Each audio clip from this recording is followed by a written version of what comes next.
Кіші ғымыры мәңгілік түгіл, әмі фән һәм білім ғасырларыны узып кете. Совет физигі Игорь Курчатов шулай деп еткен. Исәнмісіз, бұл білім дүниясы тапшыруы һәм біраз yol алып біз яна Татарстан 24 телеканалына қайтабыз. Ол дағы минутларда. Сөйлеші бөлім 9-шы сыйныф оқушыларында тілден сөйлем күнекмелері нинди дәрежеде? Тіл Қозанға жеткерешек. Татар тілі бойынша Олимпиадаға Россияның қойсы төбәкләреннән катнашучылар жиылды. Курчак уеннары. Қозан шәкіртіне театр курчаклары не үшін керек?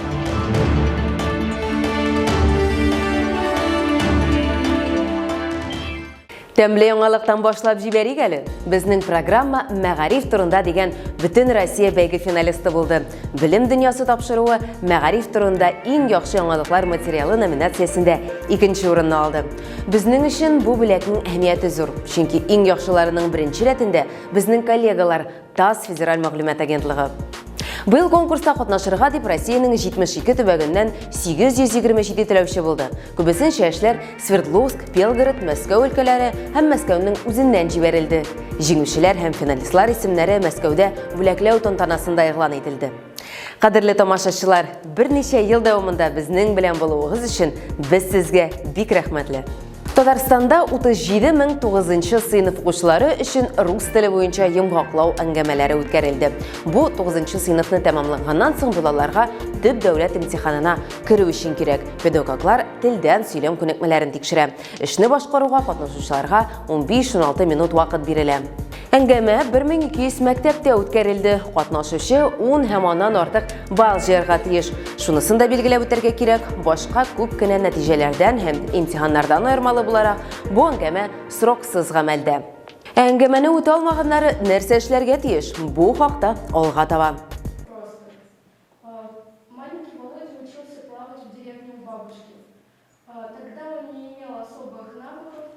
Беренче җитди мәктәп имтиханы 9-нчы сыйныфта рус теле буенча йомгаклау әңгәмәсе. Дулкынлану уйлар үз чиратны көтү белән мәшгуль. Нинди текст булачак, нинди сораулар, нәрсәгә игътибар итәргә кирәк? Әгәр җаваплар алдан ук билгеле булыр иде, әмма барысы да 9-нчы сыйныф укучылары өчен төп дәүләт имтиханындагы кебек үк җитди. 9-нчы сыйныфта йомгаклау әңгәмәсе бу төп дәүләт имтиханына рөхсәт. Телдән имтиханы укучыларның төрле темаларга аралаша белүләрен, диалог алып баруларын, текстны сәнгатьле итеп укуларын һәм аның турында сөйләүләрен тикшерү. Барлыгы 4 бирем: текстны уку, текстны үз сүзләрең белән сөйләү, телдән әйтем һәм имтихан бирүче белән әңгәмә. Имтихан өчен күп дигәндә 20 балл алырга мөмкин. Кадерле зачет алу өчен 10 балл җыярга кирәк.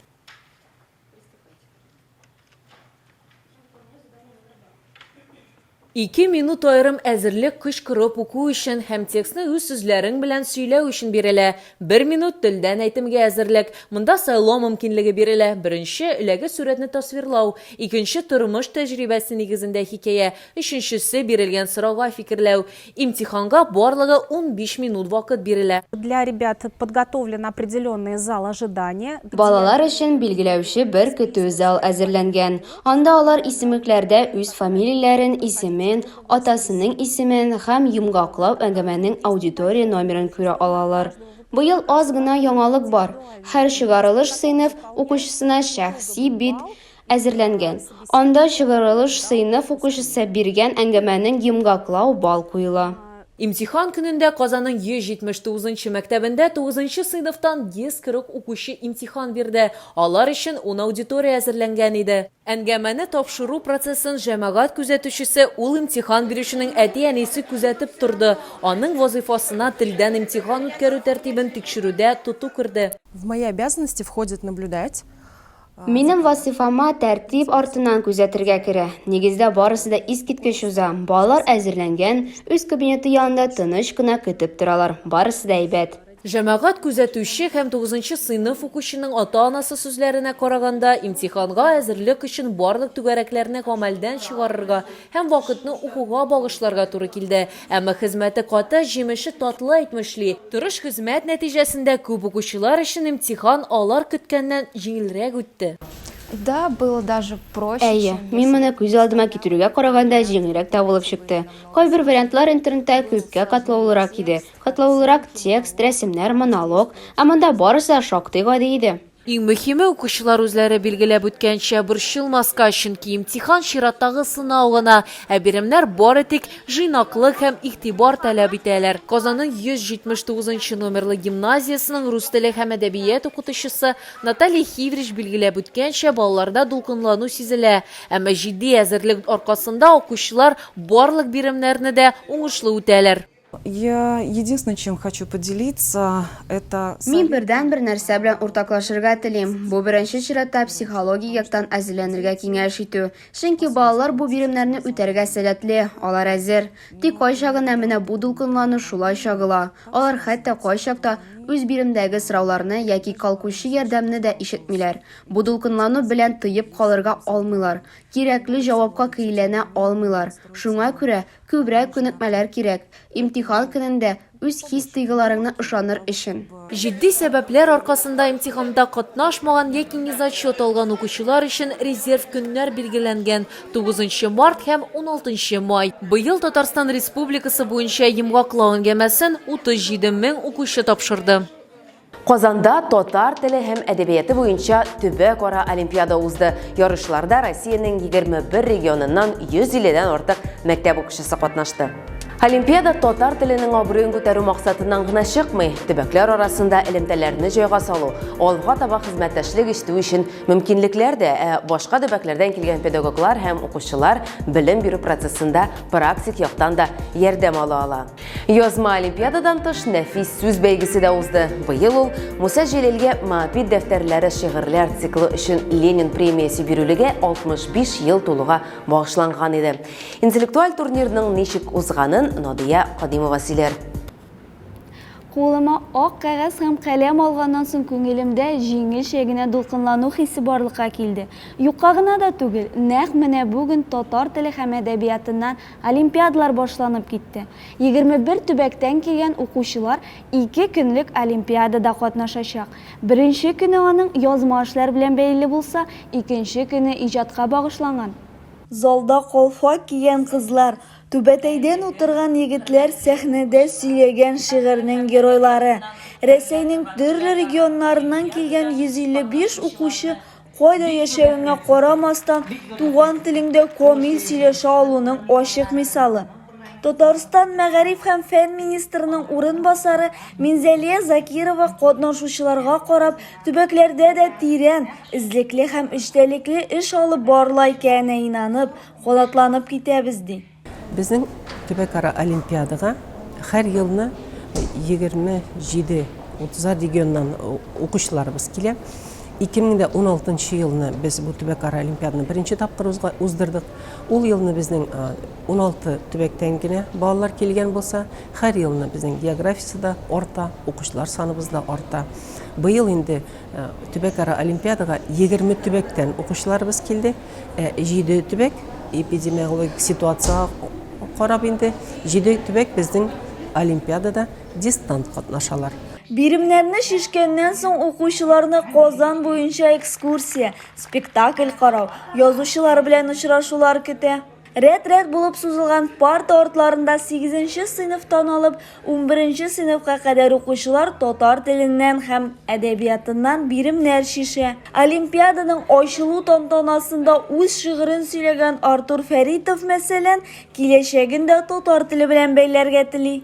Татар теле олимпиадасында мин катнашам. Беренчедән, чөнки ул минем туган телем. Мин туганнан бирле шул телдә сөйләшәм. Икенчедән инде ул минем уйлавымча ул бездән соң да ул тел калырга тиеш, ул күбәергә тиеш, таралырга тиеш, телебез югалмаска тиеш, чөнки менә шулай Казанда җыелу бик яхшы дип уйлыйм, чөнки без бер-беребез белән күбрәк аралаша алабыз. Төбәкләрдә туган телне укыткан укытучылар һич курыкмый татар теле ул мин дия ала. Чөнки нәкъ менә алар укучыларны әдәби телдә сөйләшергә өйрәтәләр. Татар әдәбиятына, халык яшәешенә кызыксыну уяталар. Укучыларны әзерләгән мөгаллимнәр дә вакытларын файда белән үткәрделәр. Мастер-класслардан кала кызыксындырган сорауларын Мәгариф министрлыгыннан һәм Фәннәр академиясыннан килгән белгечләргә бирү мөмкинлеге дә бар иде. 30 ел педагогик тәҗрибәсе булган Дамир Каюмов күп еллар Казан мәктәбендә эшләгәннән соң туган ягы Свердловск өлкәсенә әйләнеп кайткан. Чит төбәктә 14 ел укучыларында татар теленә мәхәббәт уяту сыры нидә икән? Әгәр дә бала инде әзерлисең икән, эзлекле рәвештә алып барасың икән, гаилә татар телендә гап кора икән өйдә, ул вакытта бер генә проблема да юк. Чөнки бүгенге көндә Свердловск өлкәсендә менә туган теленә укыту өчен бөтен шартлар да тудырылган. Инде курсларда уздырылып тора, олимпиадалар уздырылып тора, төрле татар теле әдәбияты кабинеты конкурслар уздырыла, төрле семинарлар уздырылып тора, Казаннан чакырып та уздырыла семинарлар. Демәк, укыйм дигән балага бөтен шартлар да тудырылган. Ләкин соңгы вакытта менә сайлау алу мөмкинлеге туды, шул гына бераз кыенлык тудырды инде. Ләкин ата-аналар белән эшләп, ничектер барыбер балалар үзләренең балаларын татар теле һәм әдәбиятын сайлыйлар туган теле буларак. Әлеге проблема юк. Ләкин башлангыч класста аз гына килеп чыга башлады проблемалар. Чөнки андагы балалар ни өчендер ясыдан киләләр беренче сыйныфка, әти белән инде татарча әйтә белмим, безнең моңа аптырыйбыз. Инде икенче тапкыр Казанда төбәк-ара олимпиада катнашкан Төмән өлкәсе кызы киләчәген татар журналистикасы белән бәйләргә хыяллана. Себер татарларына хас булган үзгә диалект Мәдинәгә әдәби татар телендә аңлашырга комачау итмим икәнен үзеннән дә сорадык. Себер татарларына хас булган үзгә диалект Мәдинәгә әдәби татар телендә аңлашырга комачау итмим икәнен үзеннән сорадык. Безнең аерым бер диалект булса да, без бөтенебез бер татарлар һәм без гел бер-беребезне аңларга тиеш дип уйлыйм мин. Һәм миңа авыр түгел башка җирдән килгән кешеләр белән сөйләшергә татар телендә. Җиңүчеләр дип Түбән Новгород, Оренбург, Чувашия, Свердлау, Пермь, Чиләбе, Омск өлкәләреннән килгән укучылар аталды. 15 яшьлек Казан малае 80-нән артык курчак ясап, театрда спектакль куйды. Яшөсмер турында Нияз Рахман сөйләп китәр. Үз рубрикасында ул балачак һәм мәгариф дөньясының иң кызыклы яңалыклары белән уртаклаша.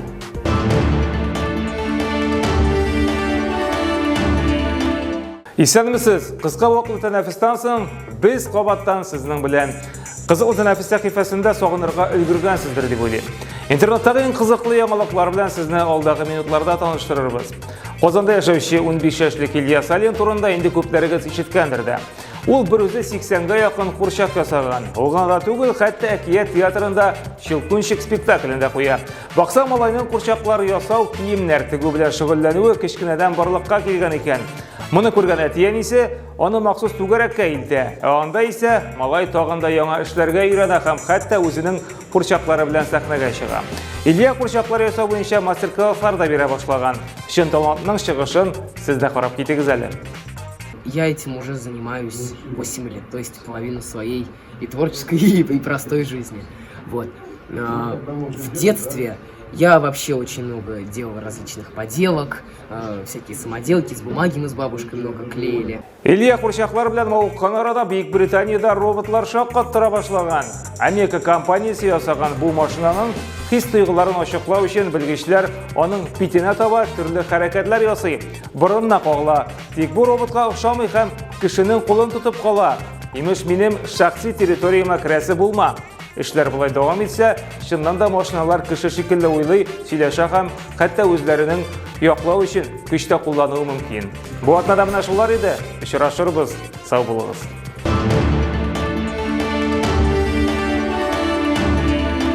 Сез дә безнең программаның шулай ук республиканың мәгариф һәм фән министрлыгы аккаунтларына кушылыгыз. Файдалы мәгълүмат нәкъ шунда тупланган. Мәктәп аша уңышка, белем аша килешүгә юл. Бу сүзләрне Татарстанның беренче президенты, Татарстан Республикасы дәүләт киңәшчесе Минтимер Шәймиев әйтте.